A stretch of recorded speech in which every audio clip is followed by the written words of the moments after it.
चौरालीस मंडल राजदोल melon आज कटक जिला जगतपुर अंतर्गत फकीरपुर ठारे कोविड कटकणार उद्यापन हो जाइछि। विभिन्न अंचलर 44 मंडल राजदोल सभापति अध्यक्षतार 44टी विमान फगु दशमी ठारू विभिन्न मठ मंदिररू निज आस्थान छाड़ी भक्तों घरे भोग खाई प्रथमे आग्राहाट पर अंधारपीठ गोड़ीपाटना चौद्वार और सर्वशेष फकीरपुर रे मेलन करथांती। एही मेलन रे प्रतिवर्ष हजार हजार जनगहली देखा मिलता है, किंतु चलित वर्ष कोविड पई सरकार का नियम कटकणा को दृष्टि रखी मेलनटी फिका पड़ जाइछि।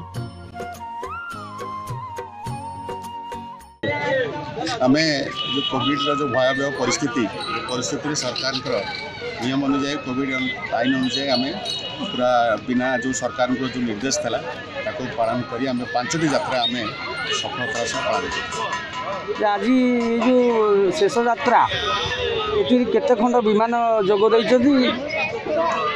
आम ये 44 मंडल राजदोल समिति 44टी ठाकुर आम टी आसुँच विभिन्न विमान में 3टी आसती 2टी ठाकुर विमान आसुँच गोटे परंपरा यात्रा भगवान का आशीर्वाद अच्छी सरकार भी आशीर्वाद अच्छी जहाँफल ए वर्ष आम भावी नु यात्रा करूँ बोली सरकार कोहल नीति नियम भितर आम पालन कर किसी असुविधा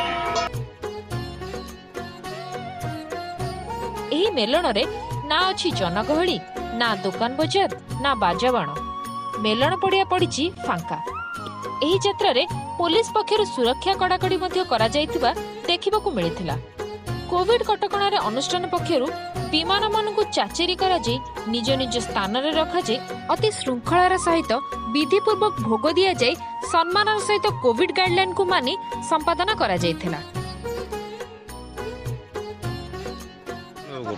आसिक बहुत भल लगे कोविड कमी जाए भल लगे दोल मेला देखुच यात्रा आगे दोली फड़ी पड़े सब पड़े कि किसी ना कोविड बंद हो कमी जाए सब ये दुकान बजार कमी जाए यात्रा लोक संख्या कमी जाए कोविड गाइडलाइन लगी।